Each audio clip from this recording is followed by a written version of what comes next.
Hello, everyone. Welcome to the Tom Baker Show. I am Tom Baker. It is great to be with you again. Wherever you are watching us from, however you're tuning us in, we are thankful to have you, and always a pleasure to be on POWERTube TV as well. We have got a special show for you today. We're going to switch things up a little bit this week. This show, of course, being powered by Radical Race Gear. If you want to be a champion, you first ought to look like one. They've got all kinds of ways to make you look good, from custom crew shirts to fire suits to gloves and restraints, shoes, gear, all the stuff drivers need. Helmet accessories as well. Also got pop-up tents. If you need a tent with your sponsor logos or team logos on it, Radical Race Gear is the place to go. Be a champion, look like a champion at radicalracegear.com. A different sort of show this week. We're going to talk with a man who I've been friends with since he was a young man racing quarter midgets. Back in Oswego, New York, Brian Haynes has now become a top driver in Oswego Speedway's SBS, or Small Block Super Modified Division. His story is incredible. He is really at the forefront of marrying technology and motorsports, and he and I have got a project that we're going to be launching together here pretty quickly. I can't wait to tell you all about that one, but not today. Brian, welcome to the show. It is good to have you on. I want to start with just you giving us a little bit of your background. How did you get interested in racing? Walk us through your career a little bit, and then we'll get to some things that have gone on in the last year that I think are just amazing, and I know that the audience is going to enjoy hearing this story.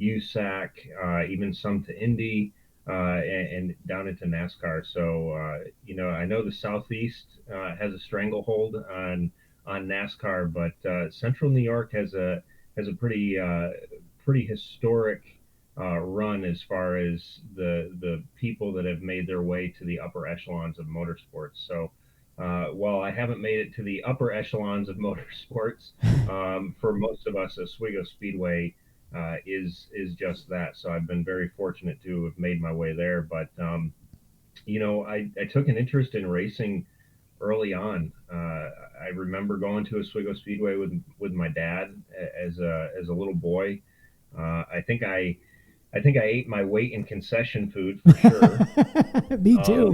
You know, A I little think more. that my dad thought if he took me to McDonald's, which is just at the end of Champagne Drive, before we went to the races, that he wouldn't have to buy me anything when we got to the track.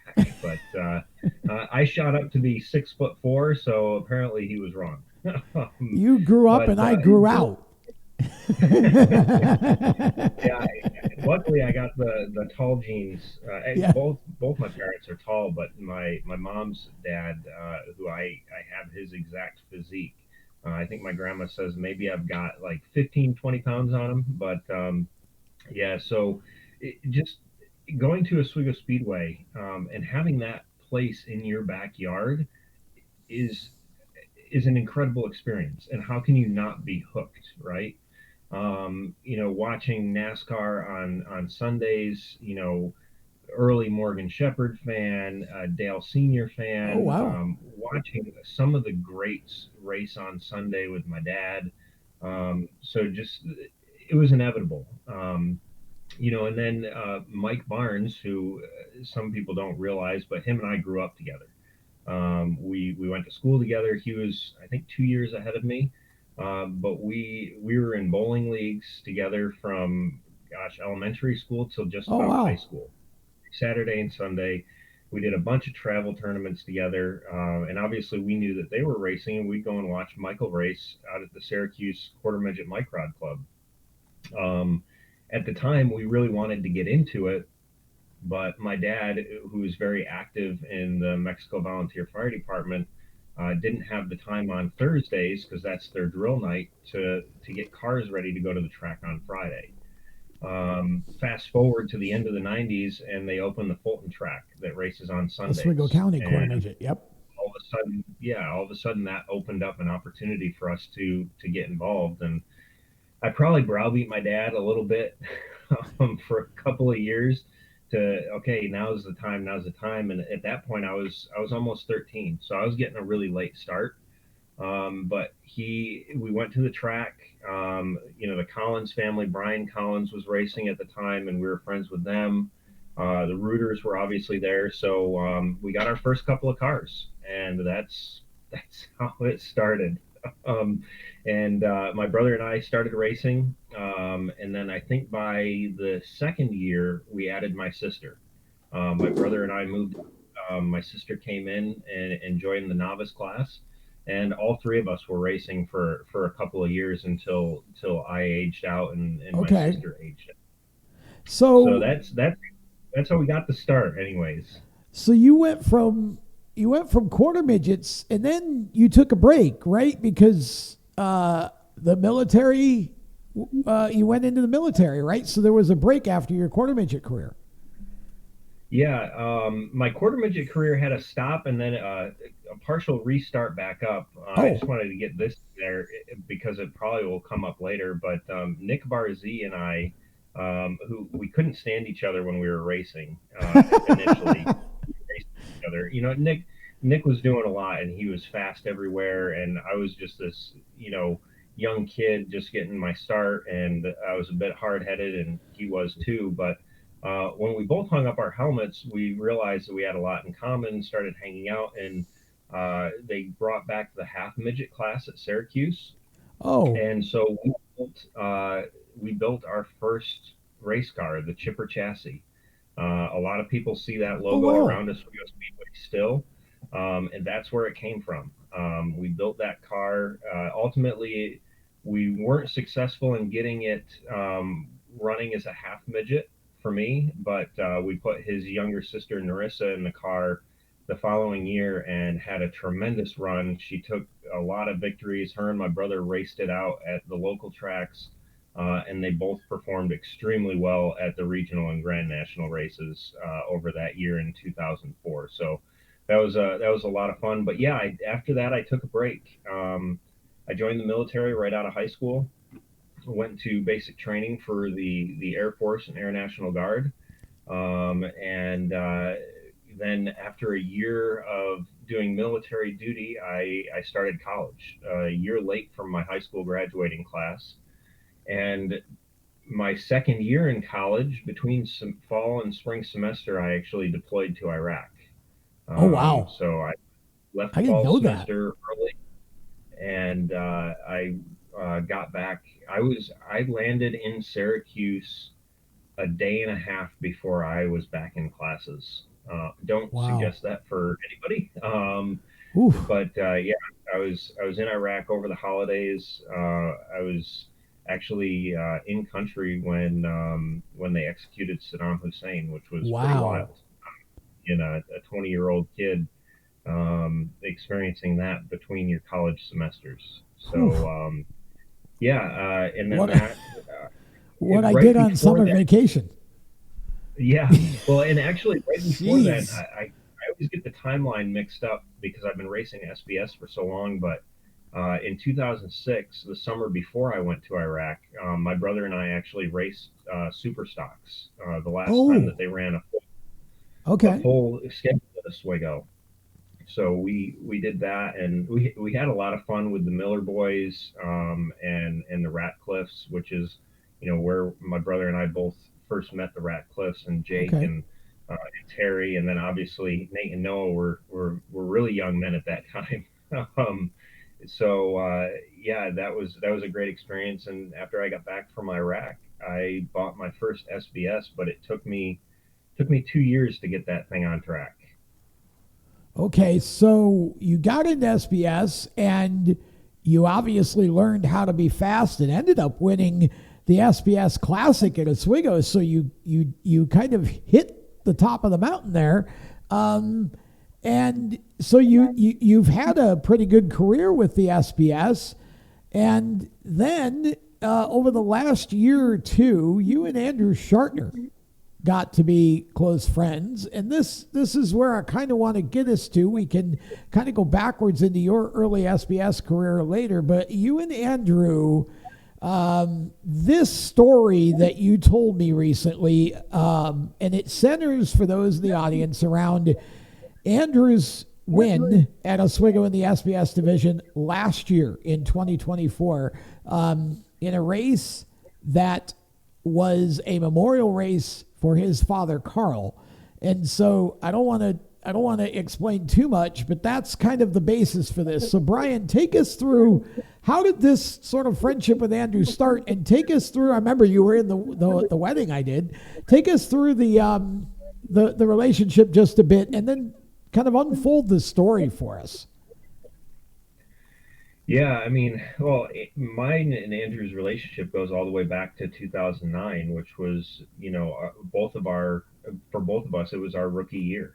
Okay. And on week one, my brother and I pulled our beat up trailer and our beat up SBS into a spot right between Andrew Schartner on one side and Dave Danzer on the other. Oh boy, double trouble. Little did I know that I was pulling in between the trailers of two guys that would become two of my closest friends, not just in racing, but just in general. In life. So, I mean, it started from there. And Andrew and I were on two totally different ends of the spectrum. He was getting his start with an established team with Crow Motorsports. Yep. My brother and I were showing up, and we didn't know where the bathrooms were in the pits. Okay. That's how it was. But, I just tagged right along with Andrew. And cause I knew he was fast and I wanted to get there. And he had Russ Brown as a mentor. So I volunteered myself to be a second mentee to Russ Brown. And, it took a little while for us to gain some traction, but eventually we started to find speed. And, Andrew was a big part of that. Carl, his father, was a big part of that, not just in helping us out with parts when we needed them. I think there was one point in my rookie season, I had more of Andrew's spare parts on my car than he had of his own spare parts on his car. Not surprising. Yeah, it was tough goings those early days, but the relationship just organically developed, just like any friendship. We got close, and eventually I obviously was successful in the 2015 Classic.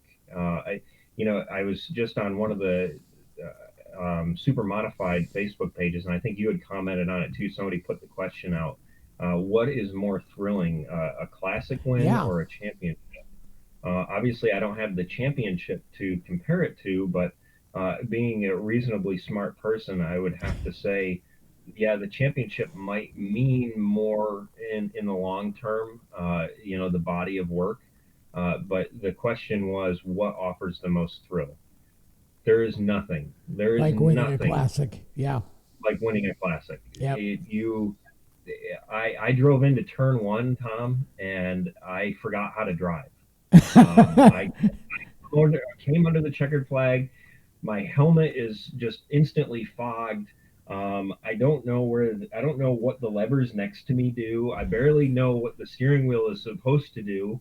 And I think you can kind of see in the video, I kind of swerved to make turn one. I'm trying to shift the gear down out of third so I can coast a little bit down the back straightaway. I know my family's up there, so I'm trying to wave, and it's just all the emotions that you could imagine.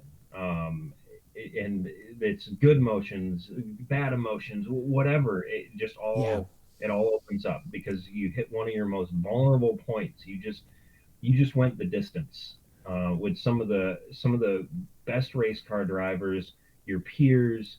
You outlasted them, you outdueled them. I can't think of a driver that would tell you anything otherwise.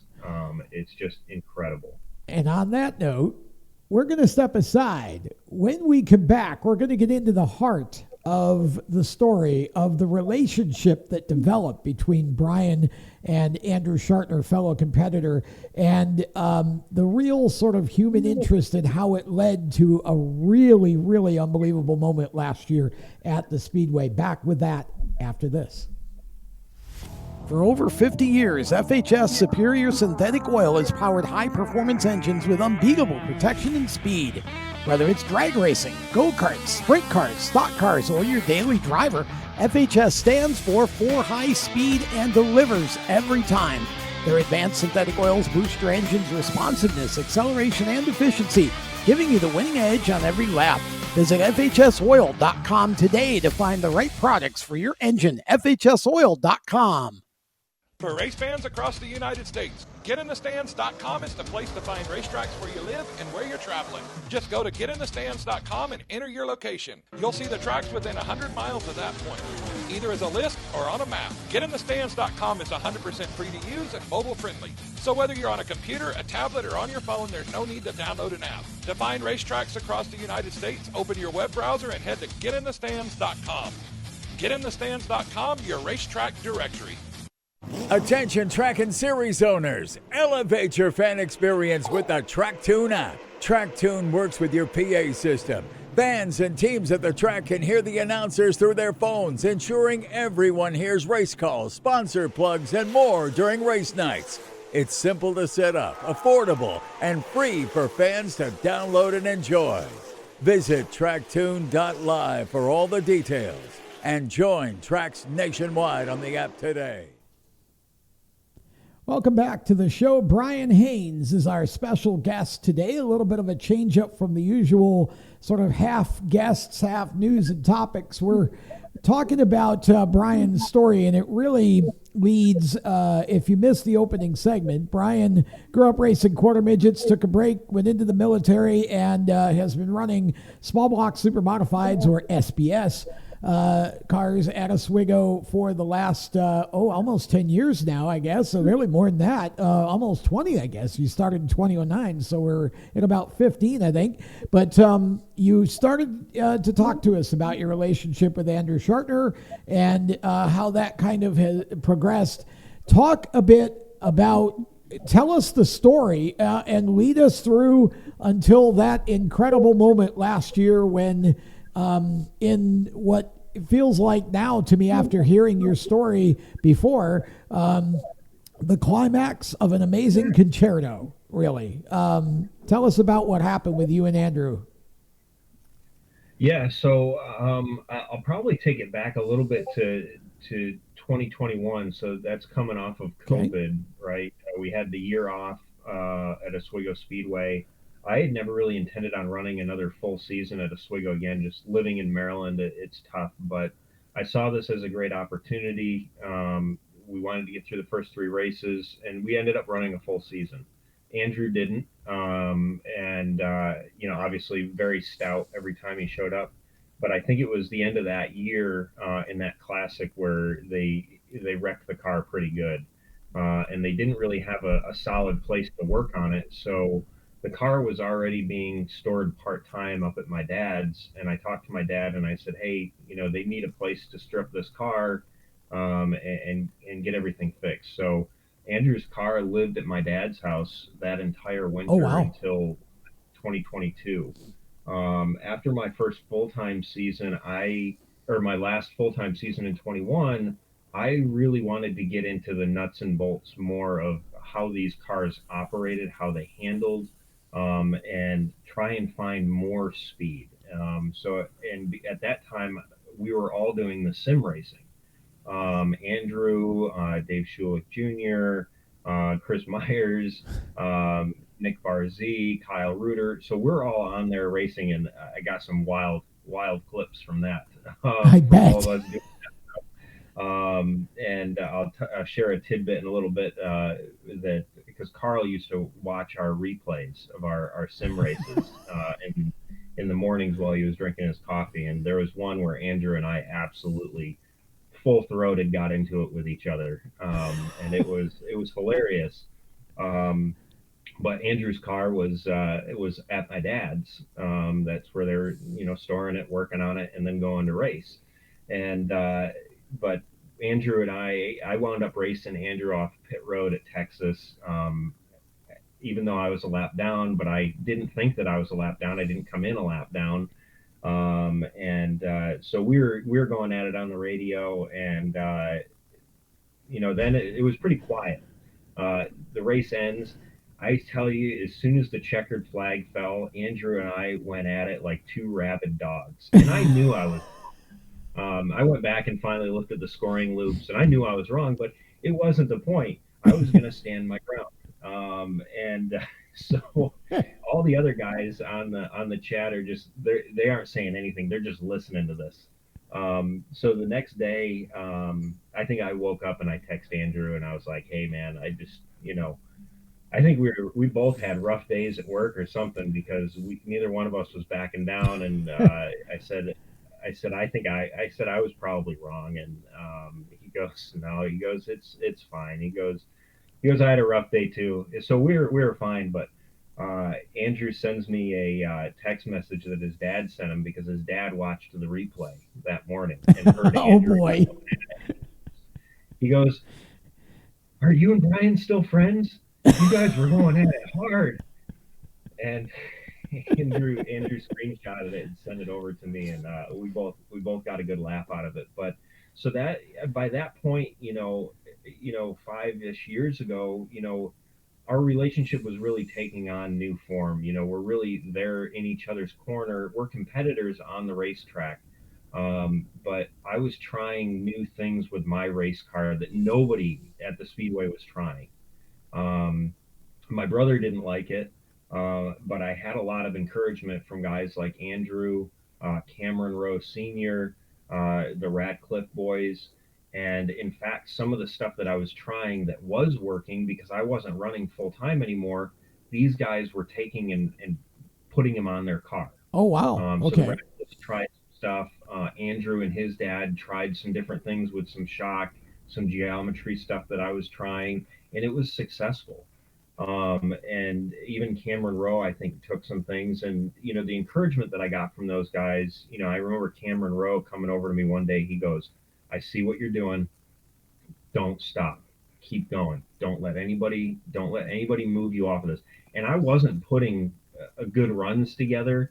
I wasn't lighting the world on fire, but I was learning things. And then I was taking that back and kind of doing it on sim. But it was fun in that time period because when I wouldn't race or I wouldn't have the car ready and Andrew would come into town, I would go to the track and work with him and Carl on Andrew's car. Okay. So I got intimately involved with Andrew's car and understanding the car and understanding more of what he wanted in the car. And I was getting some of that on the sim side as well because we were doing setups together to run races. I think for 3 years in a row, we ran the entire truck schedule on sim in one of the leagues that we were running, and it Wow. was open setup. You can build your own setup. So, once or twice a week, myself, Andrew, Kyle, Nick, and a few others would be online for 2 to 3 hours building qualifying and race setups. So Nice. I learned more about Andrew's driving style and what he liked, and he learned more about mine. And they're really not all that different. And because we're racing at tracks other than just Oswego Speedway, we're learning other things about each other's strengths and weaknesses. There were tracks that I went to that I never thought that I would be as fast or faster than Andrew Schartner, but I am. And then there's other tracks where I look like the rookie that I was in 2009, and Andrew looks like the rookie he was in 2009, and he, lights the world on And fire. you're talking sim here, just to be clear. Yeah. Yeah. Okay. Yeah. So all of that, kind of built us up to where we got to last year. And, it's tough because, obviously our lives have become linked outside of racing. Right. You mentioned, Andrew's wedding, and, we did that in 2023, and I remember being there with Carl and having conversations with Carl, the night before the wedding, the day of, seeing Carl with my daughter MJ, and those are some of my last memories with Carl, and they were great memories, and I wouldn't trade them for anything. But yeah, I mean, what happened in the winter of 2024, just it took all of us by surprise. And it's tough seeing one of your closest friends in that type of pain. Yeah. And especially when racing was their thing. It's been all of our thing. It's the connective tissue, right? If Sure racing is. goes away tomorrow, we'll all still be friends. That's right. But racing is what brought us all together and brought us to each other. And you know, that was one of the first things that I thought of after Andrew shared the news with me was, my gosh, like I might have run my last race against one of my best friends, best competitors. Yeah. And I hope that isn't the case. But then I also, instead of feeling sorry for myself, I really I felt bad for Andrew because Yeah.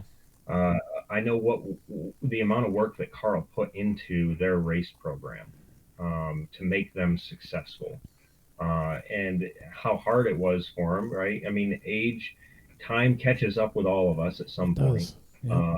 and all of us helped as much as we could wherever we could.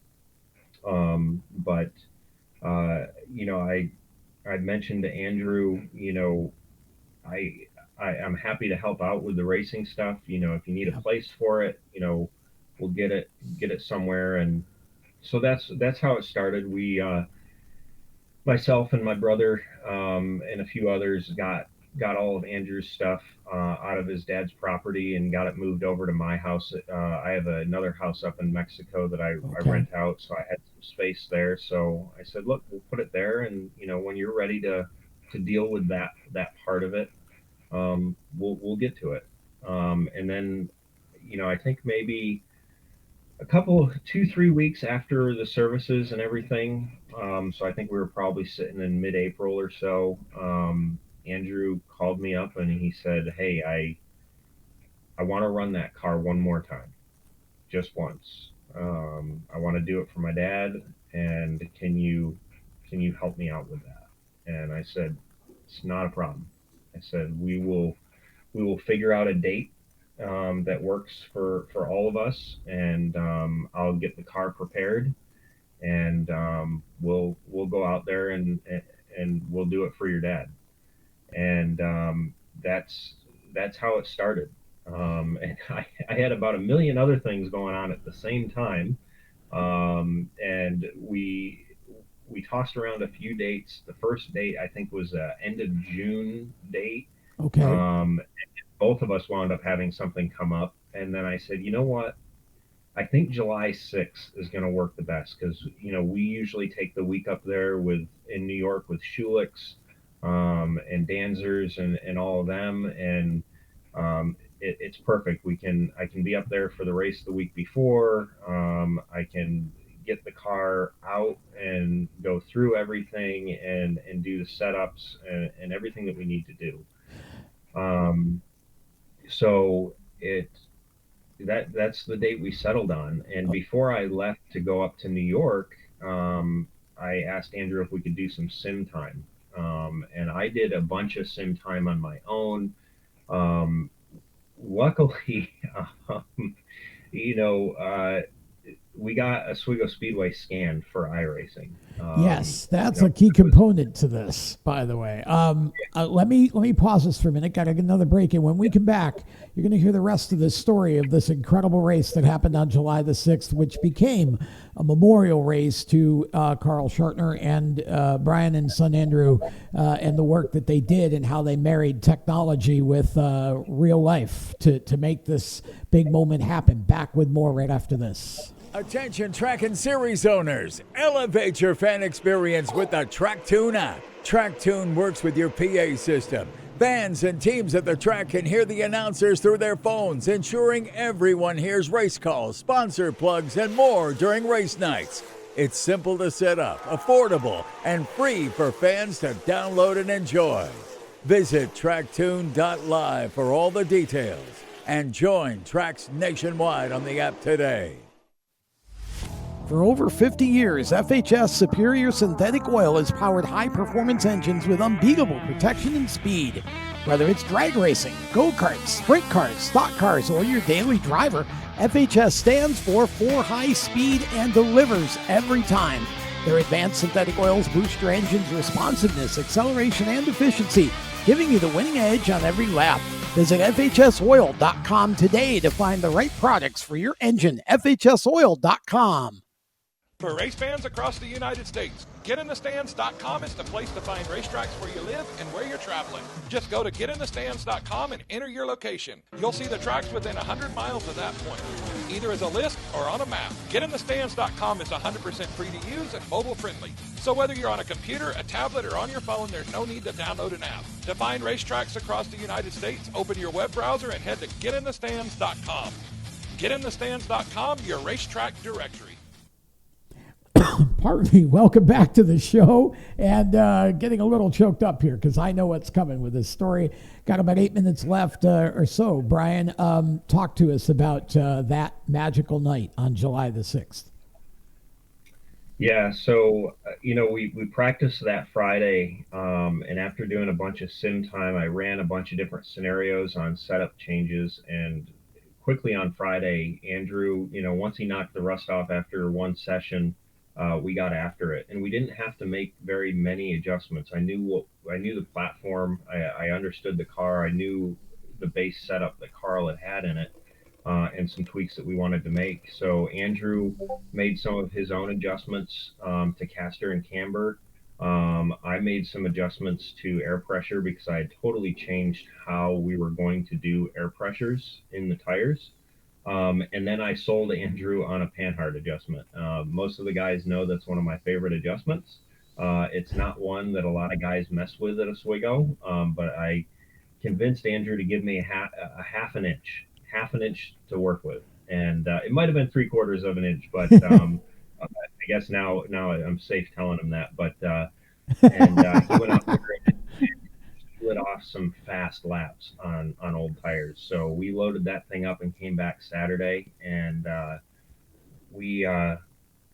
it was one of the most surreal experiences I think I've ever had in racing, just the whole night. Andrew's family there, his mom, his cousins, his brother, nieces and nephews. We unloaded the car, we bolted on the new tires after the first practice. And I had a really strict regimen. My crew chief, Brian Langer, was the car chief for the night since I took over crew chief duties. We had Kyle Reuter there. We had quite a few people that were there helping us. And so there was a lot for me to just kind of organize. Everybody wants to help. Yeah. Everybody wants hands-on. Right. But I had a process that I'd been developing for 3 years through the sim and real world that I needed us to follow, so much so that I limited Andrew's lap times in practice, and I only gave him one adjustment in the practice, and I knew what the adjustment was going to be, but either way, he wanted to do it just to test it.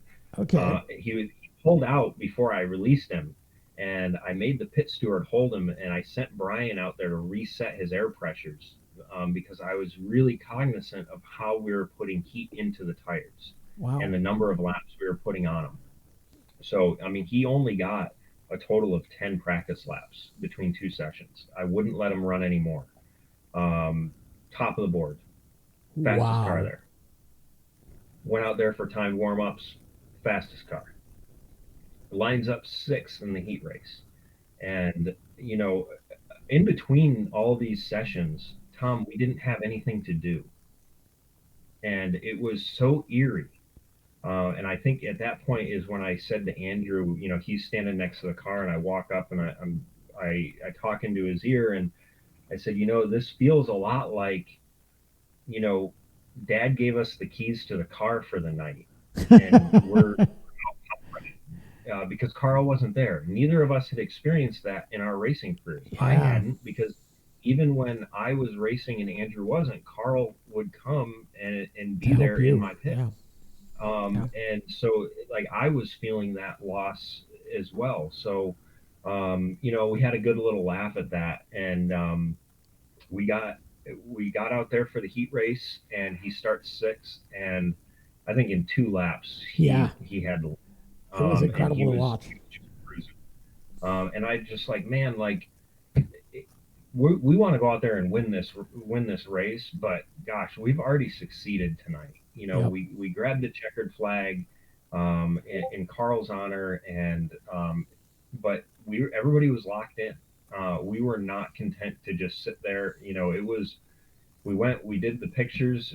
Andrew did the pictures in Victory Lane. We got the car back, and we got it ready for the feature.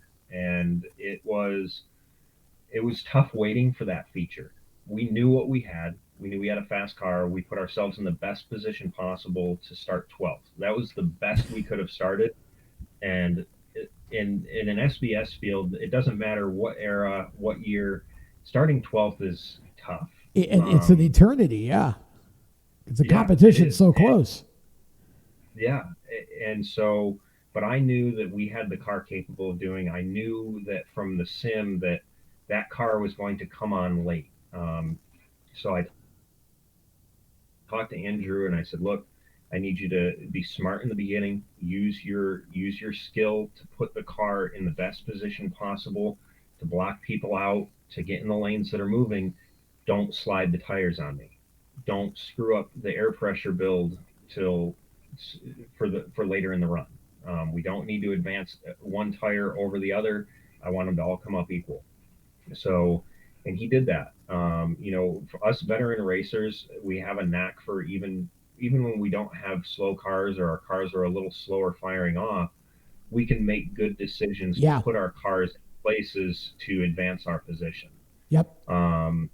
So we're there and we're watching him work up through the field. And it was tough before we got to that point of the emotions leading up to the race, standing in the pits, the family milling around. And I remember I walked up to him and I whispered in his ear, I said, I love you.